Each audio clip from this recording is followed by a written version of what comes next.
umur 23 udah S3 gitu. Itu gimana ceritanya? Oke, mungkin kalau di luar negeri kebalikannya justru. Habis S2 ya biasanya memang S3 dulu. Peaknya mungkin pas SMA nyampe udah 5 OSN matematika. Terus pas kuliah di ITB diulang lagi. Terus yang kali ini lolos kita nyampe internasional. Kompetisi internasional di Bulgaria waktu itu tahun 2019. Nah itu alhamdulillah aku dapat first prize gitu. Jadi basically ya medali emas lah.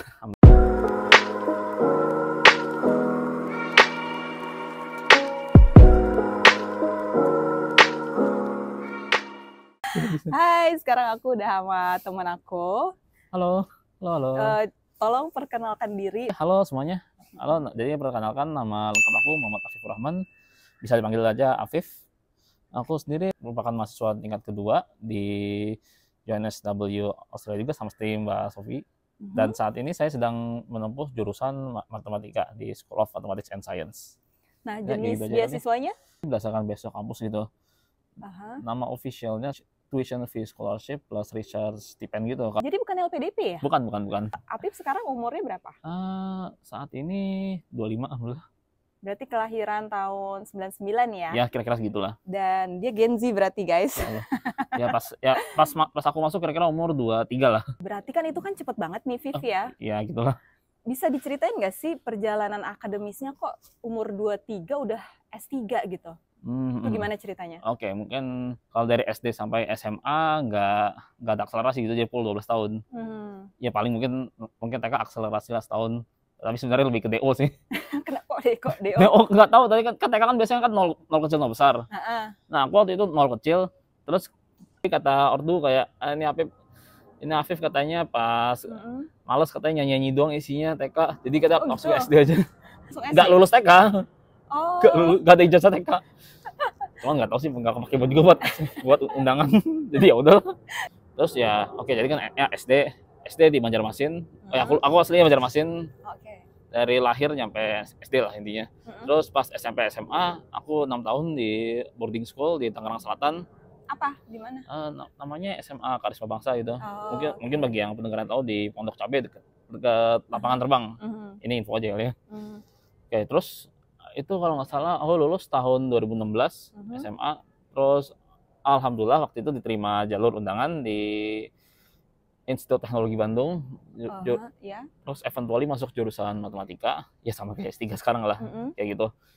Itu 2016, terus ya lulus standar 4 tahun 2020. Ya tapi perlu diingat juga 2020 itu kan pas zaman pandemi. Jadi wisudanya dari rumah. Jadi S1-nya sebenarnya wajar aja 4 tahun. Iya, S1-nya wajar. Terus ya yang mungkin yang nggak wajar tanda kutip mungkin yang agak cepat ya. Aku pas S1 itu ikut program percepatan. Jadi total berapa tahun S1 itu? Fast track enggak. Jadi ini pas S1. Jadi aku jadi kayak ya basically sekarang program penyatuan gitu lah, sarjana dan magister. Nah ya jadi dari situ kelihatan lah. Jadi saya waktu itu S2-nya cuma setahun instead of biasanya 2 tahun. Jadi total S1 S2 karena percepatan jadi cuma 4 tambah 1 5 tahun. 5 tahun. Oke. Abis itu langsung aku lulus itu Oktober 2021. Kalau langsung tanpa menjadi dosen di Indo ya bener langsung. Tapi kalau secara timeline ya basically kosong setahun. Kayak gitu. Oke. Kenapa langsung mau S3? Nggak langsung kerja dulu apa gimana gitu? Oke. Ini mungkin beberapa jawabannya agak idealis, mungkin agak filosofis juga kali ya. Oke, ya, gitulah. Oke, jadi gitu. Jadi kan kita balik lagi dikit ke pas zaman S1 gitu. S1 aku tahun 2019. Nah, itu kebetulan mungkin aku itu orangnya mungkin udah kelihatan agak bukan ambis juga sih. Bukan ambis. Aku kelihatannya mungkin kayak tapi emang kelihatan ambis sih. Ambis juga nggak apa-apa loh. Akuin aja. Enggak, ya udah. Jadi kan 2019 aku ambis SN ya, dulu sering ikut kompetisi olimpiade matematika gitu juga.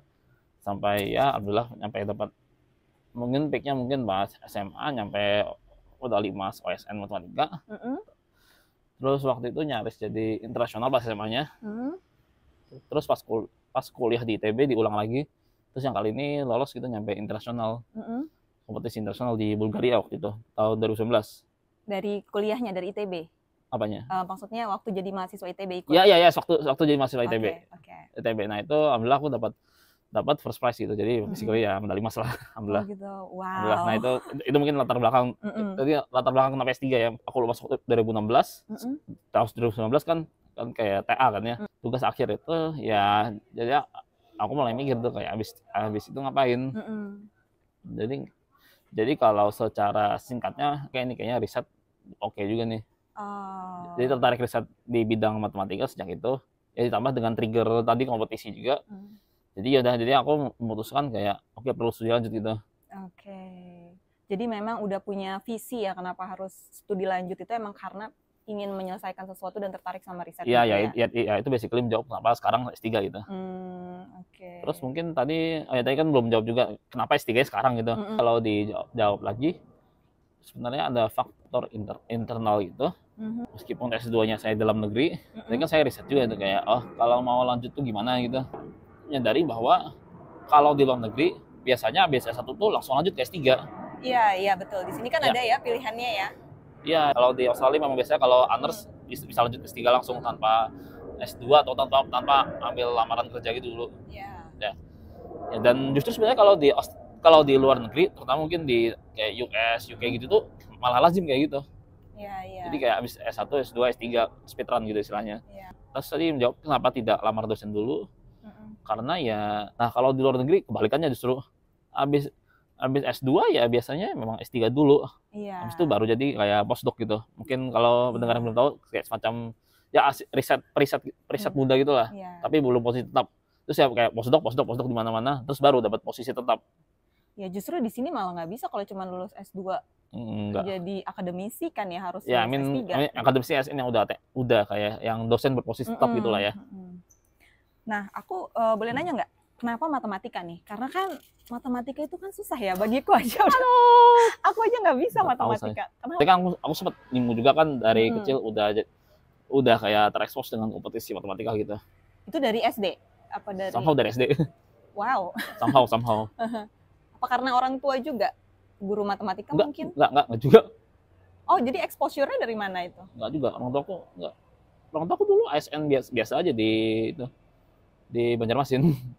Tapi bidang yang jauh. Jadi emang Afif sebagai anak langsung suka matematika sendiri gitu ya? Iya, balik lagi. Ya, kalau langsung suka sih ya oke, pas kecil gabut di rumah terus kayak ya ortu randomly beliin aja gitu.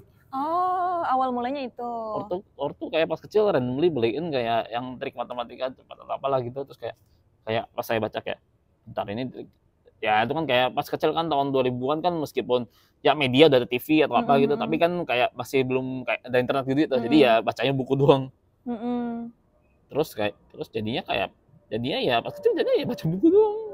Dan minatnya baca bukunya di bidang matematika kan karena ada juga yang minatnya jadi ke bacaan-bacaan fiksi atau sebenarnya ada juga sih. Oh gitu. Kalau fiksi ada juga, saya ngoreksi komik lengkap di rumah. Ada komik lengkap, terus novel ada beberapa juga. Terus kayak ada buku-buku komputer juga, soalnya bapak saya suka iseng baca-baca begituan. Terus juga ya somehow ada majalah Hidayah juga. Ya. Nggak, saya dulu kalau Hidayah nyampe lengkap tuh. Iya ya. Langganan tiap bulan. Ada berita-berita itu dong, apa yang azab-azab. Benar. Ya, itu hampir tiap bulan update tuh azab-azabnya. Iya. Azab terus kayak ya agama terus kayak ya gitu lah. Emang absurd masa kecil saya. Oke, mungkin balik lagi ke pertanyaan awal aja kali ya. Kenapa matematika? Matematika gitu. Oke, dia kan salah satu pertama kan exposure dari kecil gitu. Kayak udah gitu-gitu. Terus ya kan lanjut kan SD kompetisi, SMP lanjut kompetisi lagi, terus kayak SMA lanjut kompetisi gitu. Nah, terus kayak waktu itu kan pas kompetisi, waktu kompetisi itu kan tadi saya sempat nyinggung sudah dapat medali gitu. Nah, setelah dapat medali, waktu itu kayak ada seleksi gitu dari yang dapat meraih medali, di seleksi jadi tim buat kompetisi internasional. Nah, itu waktu itu saya ketemu salah satu dosen gitu. Itu dosen pembina di sana gitu. Nah, dosen pembina ini sendiri beliau berdosen matematika di ITB. Oh, terus Afif jadi terinspirasi sama dia gitu. Terinspirasi mungkin benar, tapi mungkin saya kasih contoh yang lebih spesifiknya aja kali ya. Beliau pas waktu penutupan penutupan pelatihannya gitu sempat bilang kayak, oh jadi gabung matematika aja sih karena kayak lapangan kerjanya fleksibel gitu. Oh iya itu juga menarik ya sih. lapangan kerja, dan memang benar setelah saya masuk matematika. Oh gitu. Iya, jadi kan mungkin kalau di masyarakat kan kayak ngelihatnya lulus matematika jadi guru nih atau jadi dosen. Ya sebenarnya mungkin meskipun saya lompat mau jadi dosen sih. Tapi ternyata banyak peluangnya. Memang banyak. Memang banyak, bahkan kayak nih teman-teman sangkatan saya di ITB, mostly mereka gawe di bidang kalau enggak jadi data analis, jadi aktuaris gitu. Aktuaris, data analis ya mungkin kerjaannya kayak mengurusi data lah ya, mengurusi data terus analisis terus kayak menggambarkan data yang make sense. Kalau aktuaris ini sendiri kayak pekerjaan cukup spesifik di bidang asuransi atau ya kayak manajemen resiko secara matematis lah istilahnya. Kalau disingkat gitu. Dan ya secara itu juga lumayan penghasilan. Alhamdulillah lumayan. Ya karena susah ya bidangnya ya. Dianggap susah. Nah, benar dianggap susah. Kalau Afif sendiri percaya nggak sih atau setuju nggak sih kalau matematika itu susah? Bergantung perspektif. Ya, gimana? Dari zaman SD, SMP, SMA kan banyak pasti kan minoritas lah yang suka matematika. Iya, benar. Jadi kan tadi saya bilang kan saya sukanya matematika saya ikut kompetisi matematika gitu, perlu digarisbawahi. Nah, kompetisi matematika sendiri ini mostly kayak mengeksposur matematika yang berada di luar sekolahan gitu. Jadi kan kalau di sekolah kan kayak cuma duduk, ngapalin rumus, pulang, terus duduk, ngapalin rumus, kelar, duduk, ngapalin rumus, kelar. Nah, tapi sebenarnya matematika itu sendiri kalau secara keseluruhan tidak hanya sekedar yang diajar sekolah, nggak sebatas kayak ngapalin kelar doang. Tapi kalau secara overall matematika itu sendiri lebih ke cara berpikir kita, lebih ke secara abstrak tapi ya diwakili oleh persamaan yang apalah gitu. Nah, kalau menurut Afif sendiri, guru yang enak itu ngefek nggak sih untuk membantu Afif lebih mudah mengerjakan soal-soal matematika selama ini? Benar. Yes. Atau self motivation more helping? Lebih ke tadi. Enggak ada kalau enggak. Kan ada juga yang nyalahin guru, gurunya nggak enak makanya gue nggak bisa matematika misalnya kayak gitu. Aku nggak bisa nyalahin kalau yang gitu soalnya memang guru yang ya tidak memberikan iklim pengajaran yang baik memang berpengaruh terhadap psikologi muridnya sendiri, karena kan bisa jadi malah salah alamat gitu. Yang nggak enak gurunya, yang nggak disuka malah ilmunya gitu. Ya benar. Ya memang. Ya jadi memang ya saya tidak bisa menyalahkan keseluruhannya gitu soal guru-guru yang kayak tadi. Pernah nggak misalnya kesulitan mengalami mau nyelesain suatu soal terus nanya ke guru tapi gurunya nggak bisa juga jawab gitu? Pernah nggak ngalamin kayak gitu? Saya lebih ke guru yang nggak bisa juga sih. Maksudnya gurunya nggak bisa? Bukan. Saya lebih ke tadi kan balik lagi soalnya kan tadi kan saya kan iklimnya kan dari kompetisi matematika dan seperti yang saya bilang tadi kompetisi matematika itu kan mostly dari luar sekolah. Jadi udah another level of maths gitu ya? Beda. Bukan another level, bukan level juga. Mungkin lebih ke beda style guru lah. Beda style lah. Tadi kan tadi saya sempat lupa. Saya lupa lanjutnya deh. Kan saya bilang kan kalau di luar sekolah kan, kalau di dalam sekolah kan lebih ke kayak ngafalin kelar gitu. Ngafalin kelar. Nah, tapi kalau di luar sekolah matematik lebih ke kayak pemecahan masalah gitu. Pemecahan masalah matematis gitu. Jadi kayak ya enggak head. Dia kan sempat kan ya ngeliatin meme kayak oke kan kayak matematika dulu jelas sebelum ada huruf-hurufnya gitu. Nah ya kayak gitu-gitu kan sebenarnya yang huruf-hurufnya itu kan sebenarnya kayak abstraksi dari permasalahan yang ada gitu. Kayak mungkin aku ngasih contoh kali ya.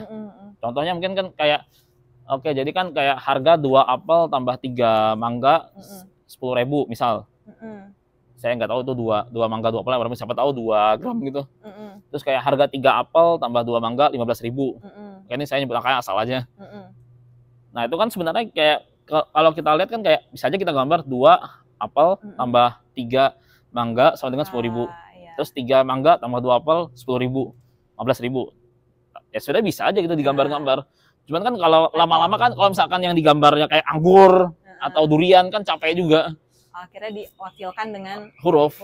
Ya, kayak gitu. Gitu tadi yang dibilang matematika sebagai abstraksi gitu. Jadi sebenarnya kaitannya sama hidup sehari-hari tuh erat juga ya?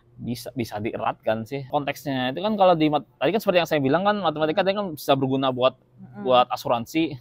Makanya tadi ada profesi aktuaria yang manajemen resiko secara matematis, atau berguna juga sebagai basis keilmuan data-dataan kayak data analis atau data scientist gitu.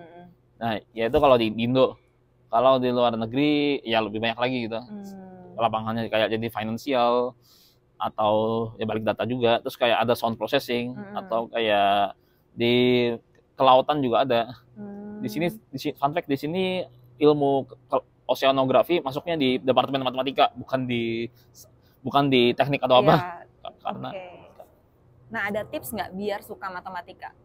Karena kan banyak yang nggak suka matematika nih. Asik nggak kalau menurut Afif itu? Matematika itu adalah ilmu yang asik apa enggak? Saya jujur aja, kalau pengajarannya, kalau misalkan exposure matematikanya cuma dari sekolah, yang tadi ya kayak ngafalin kelar, ya wajar lah kalau banyak yang nggak suka gitu. Wajar. Terus biar suka harusnya gimana? Ya matematika nggak cuma di dalam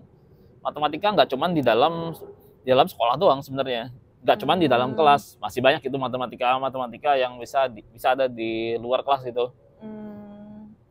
Ya coba dieksplor lah.